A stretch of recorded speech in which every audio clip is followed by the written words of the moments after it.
The next presentation will be given by an excellent Spanish scientist whom I have known for several years and who also has contributed very much to the guideline process.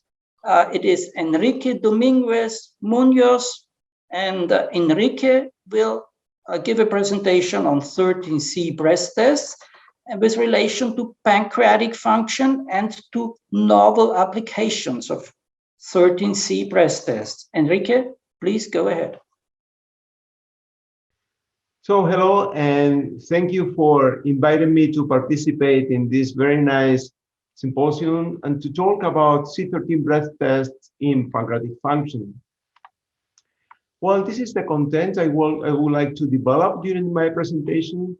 When should C13 pancreatic function breath test be used? How should this test be performed? And how should the test results be reported? Look, as you know, pancreatic exocrine insufficiency is a relevant complication of different pancreatic diseases like chronic pancreatitis, acute necrotizing pancreatitis, and cystic fibrosis as a consequence of the loss of pancreatic parenchyma, pancreatic atrophy, and fibrosis in these patients. It is also a very frequent complication in patients with pancreatic cancer due to the obstruction of the main pancreatic duct by the tumor, and in patients after surgery, pancreatic surgery, due to the resection of pancreatic tissue and an alteration of the postprandial stimulation of pancreatic secretion. At the end of the day, the final consequence of all these different causes and mechanisms is the development of pancreatic exocrine insufficiency.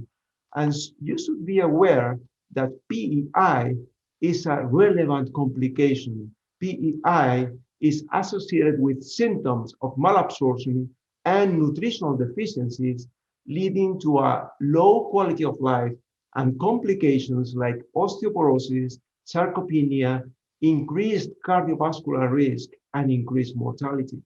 So we are not just talking about diarrhea, we are talking about something much more complex.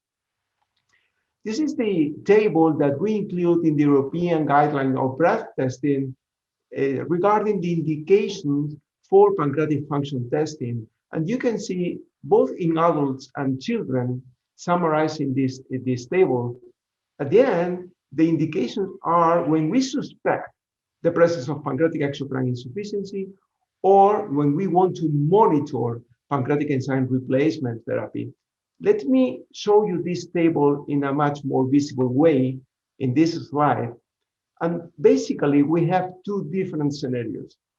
One side, patients for the diagnosis of pancreatic exocrine insufficiency, both in patients with pancreatic disease or with symptoms suggestive of pancreatic exocrine insufficiency without a previous diagnosis of pancreatic disease. For example, people coming to us with chronic diarrhea. And the second scenario are the patients in whom we want to evaluate the efficacy of pancreatic enzyme replacement therapy, both for titrate individually the enzyme dose or to evaluate the reason for an inadequate response to pancreatic enzyme replacement therapy. How to evaluate pancreatic function? We have mainly two main options. We can evaluate pancreatic secretion, either by the secretin CCK intubation test or by fecal elastase.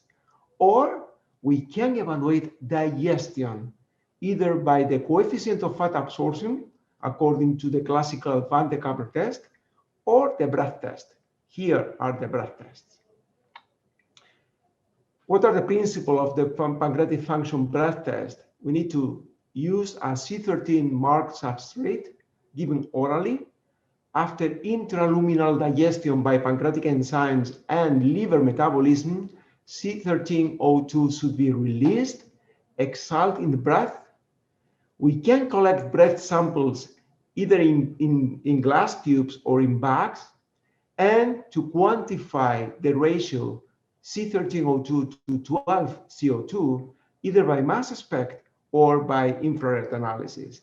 And at the end, what we will get is not just a number, it is also a dynamic exhalation curve, telling us the dynamic of the digestion in that patient. We cannot forget the pancreatic function breath test are digestion tests.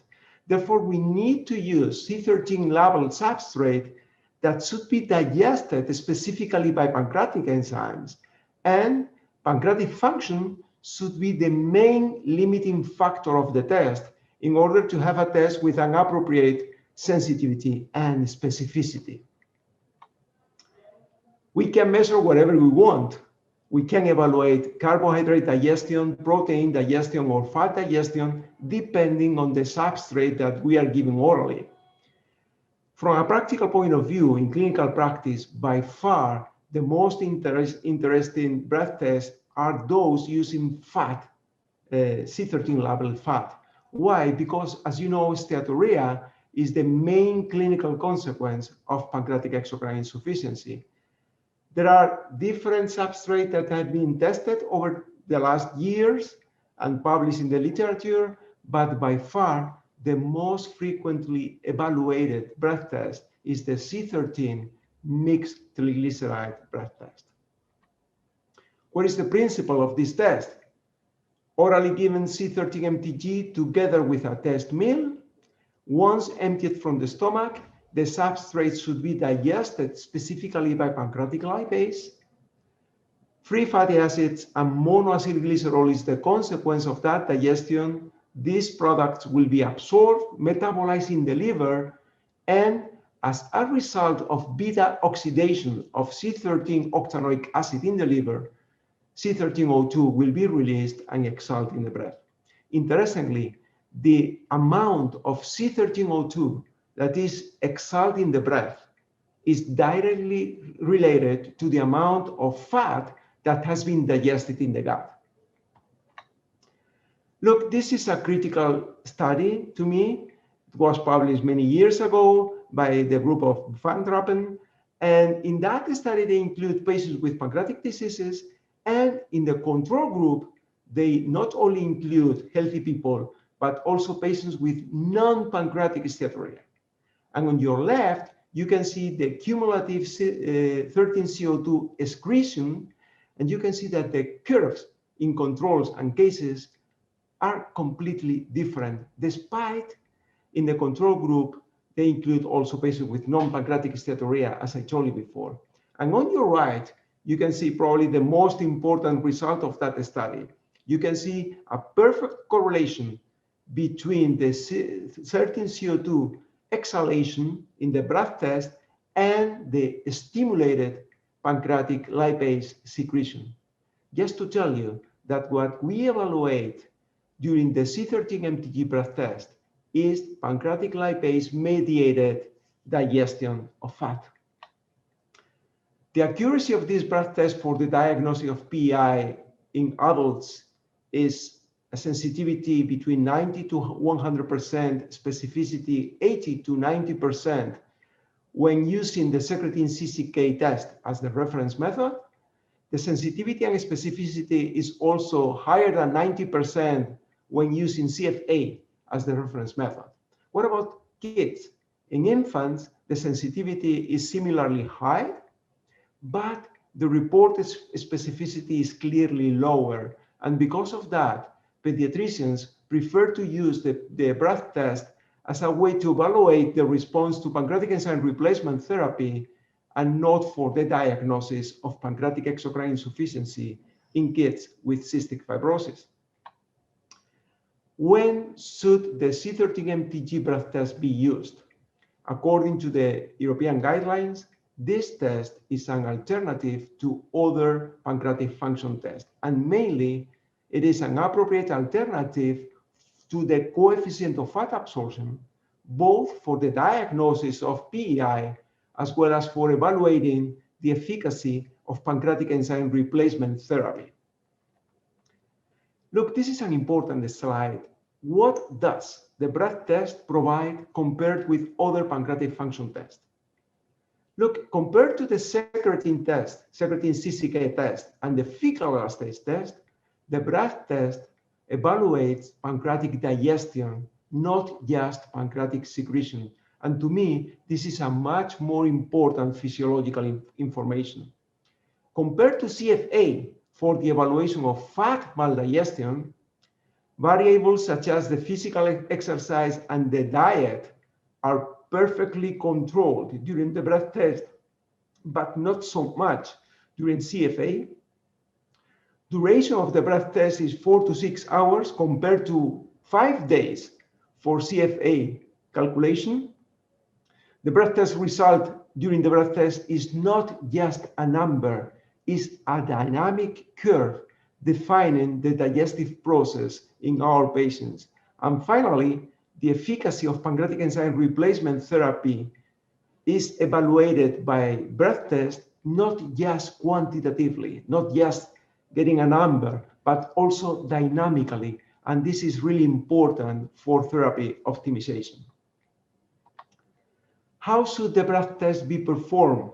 Different recommendations in the clinical guidelines.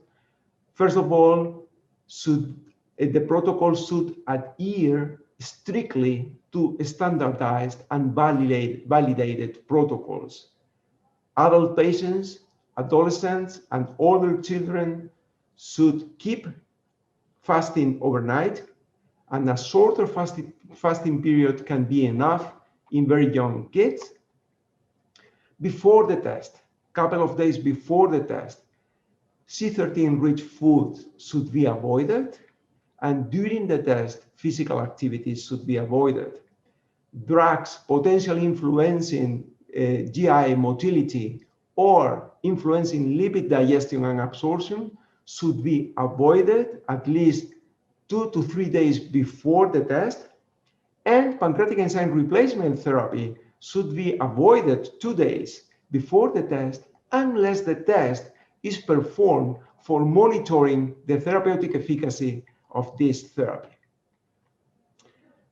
Here you may see a table with the papers evaluating the protocol of the C13-MTG breath test, and all these studies are quite consistent. For example, substrate dose, 250 milligrams of C13-MTG in adults and in children older than 3 years. For kids smaller than 3 years, 100 milligrams.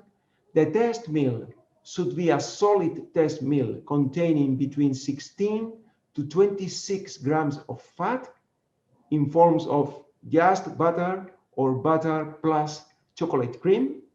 And the breath samples should be collected at 15 or 30-minute intervals during 4 to 6 hours. And I just wanted to show you some curves. On your left, you can see the use of the breath test for the diagnosis of pancreatic exocrine insufficiency. In red, you see a fully normal curve in a healthy person. These are the C13 exhalation curve over time. In blue, the curve of a patient with PI secondary to chronic pancreatitis. And on your right, you can see how the efficacy of pancreatic enzyme replacement therapy is evaluated by the breath test. This is a patient with PI after pancreatic duodenectomy. In red, you can see the curve before therapy. In blue, the curve on pancreatic enzyme replacement therapy. You can see not only the difference, the quantitative difference between the two curves, but also the dynamic of the improvement. And this is another way to treat pancreatic exocrine insufficiency, in this case, in patients with pancreatic cancer and obstruction of the main pancreatic duct. You can see on your left, in red, before biliary stenting, in blue, after biliary stenting, absolutely no difference. But on your right, when we drain the main pancreatic duct by placing a plastic stent in the main pancreatic duct, you can see a marked improvement of fat digestion compared to the basal curve evaluated, as I tell you, by using the C13-MTG breath test. How should the breath test results be reported? There are parameters that should be included: the marker substance, the test results, including normal values, and the interpretation of the test results in the individual clinical context, and The main outcome is the cumulative C13 recovery rate in percentage of the dose administered orally. Other recommended parameters to be included in the report: the C13 exhalation curve over time, the composition and preparation of the breath test, the test meal, the breath sampling intervals, and the method used for analysis. And you can see on your right the report that we use in our clinical practice, including all this recommended information. So in summary, pancreatic function testing is mainly indicated for the diagnosis of pancreatic exocrine insufficiency in patients with pancreatic disease or with symptoms suggesting PI, mainly chronic diarrhea, and for monitoring the efficacy of pancreatic enzyme replacement therapy. The C13 breath test may evaluate fat, protein, or carbohydrate digestion depending on the substrate that we are giving orally. Breath tests are an accurate and clinically applicable alternative to CFA for the diagnosis of fat maldigestion, and by far, C13-MTG breath test is the most frequently evaluated C13 breath test for pancreatic exocrine insufficiency. And finally, this test should be performed following well-standardized protocols regarding substrate dose, test meal, test performance, and the report of test results. And thank you.